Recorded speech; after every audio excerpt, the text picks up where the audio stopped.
I don't use Instagram. I'm a bit old fashioned, to be honest. Yeah. Is the number okay? I'll shoot you a text if you're free later or tomorrow or something. I'll let you know. Okay, it's nice to meet you. Bye bye. Take care. Hey guys, what is up? It's Sebastian here with Leading on Attraction. In today's video, we're going to be talking about how to overcome the fear of rejection, how to handle rejection so that you can get the most out of your approaches, so that you can become more confident as you go on your journey in Daygame. First of all, just introducing everybody, my name is Sebastian. I'm a dating coach for men. I've been doing this for about 5-6 years with a lot of success. You can check out a link to my website with all of my testimonials, some of my infields. It's in the description. To my left, I've got Andy, somebody who's also very experienced in Daygame. He's actually a coach on my team.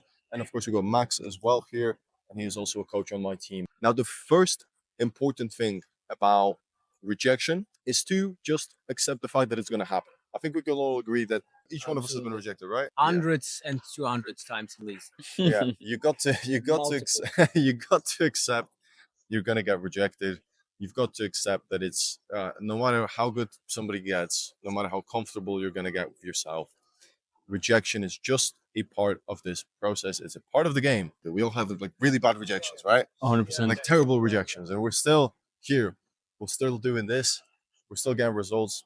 We're still getting laid. Another thing about rejection, I think that a lot of guys don't understand is, again, guys, jump in, but I think it's a part of what makes you grow in this skill.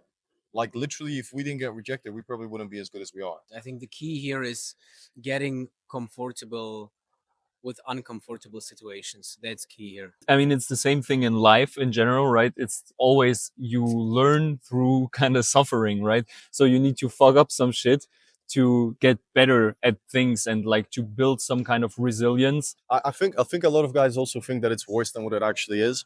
It's not as bad as it looks. It's not as bad as you're making it out in your head. Right? It never is. It's always far better to do it than not to do an approach. Like I personally always felt better doing an approach than resisting and then not doing anything. Oftentimes in the past, you see this beautiful woman crossing your street. You look at her, she probably looks at you, you've got the eye contact, and you just turn yourself around and think about the situation that you have not approached her. You have not taken the chance to meet a beautiful woman. And once you go out and talk to her, even if it's a rejection, you feel so much better. You feel so much more confident because you just took your chance. And that's the most important thing to understand. At least shoot your shots, even if it's a rejection. Every rejection makes you stronger, more confident, and more cool with the situation being rejected. Life oftentimes pushes you down on your knees, but the key here is to understand, like, how oftentimes are you willing to stand up and do it again?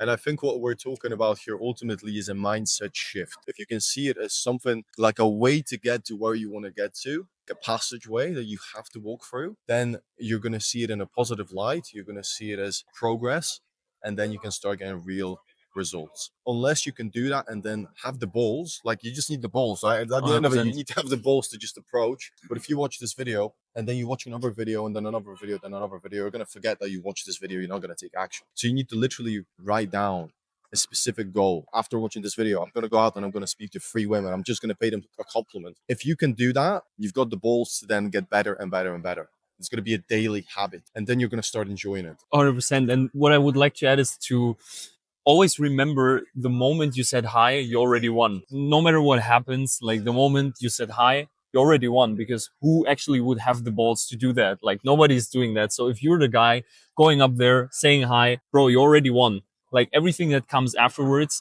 is bonus. You know, if you have a cool conversation with her, that's bonus. If you collect her Instagram, that's bonus. If you go on a beautiful adventure with her afterwards, that's bonus.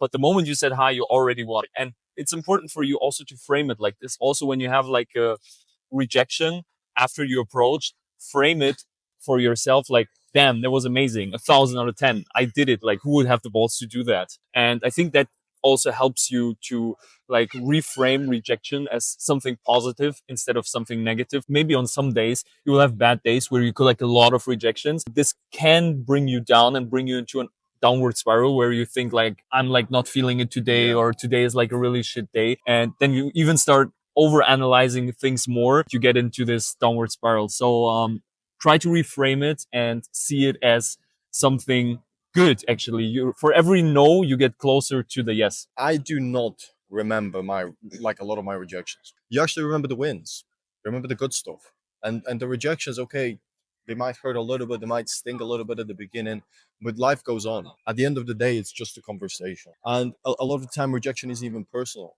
Especially if it's like, you know, a girl just rejects you at the beginning. Okay, maybe she's in a rush, maybe she has a boyfriend, maybe she has a husband, maybe she's a lesbian. We don't know. If you have the right mindset, it doesn't actually affect you that much. It just makes you stronger. Something that's super important in the journey of talking to women and start being social is having a mindset of outcome independency. You basically don't care what happens afterwards, and you don't put yourself any pressure on that you want to achieve a specific result in this conversation. Just genuinely go out to her. If you see her, just compliment her very smoothly in a very personal way and see where it goes.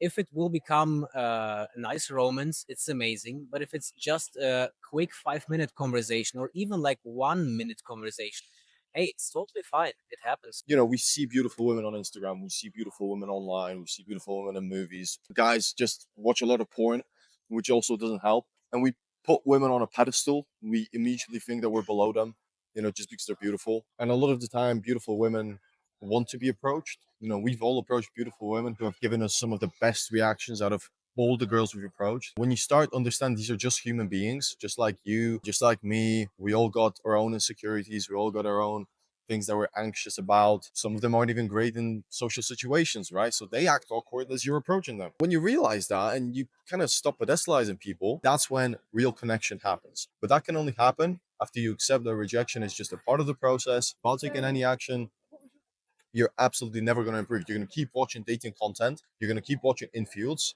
and you're going to do fucking nothing with it. And that's the biggest mistakes that guys make.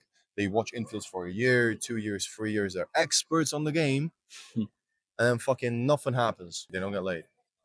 Another problem is guys think that getting money is going to get them laid. They're only going to be valuing you because of the money that you bring to the table. If you want to have this kind of a transactional relationship with women, that's cool. You know, this video isn't really for you. But if you're somebody who wants to have genuine connections, have women actually like you for who you are, then you got to take this advice on board.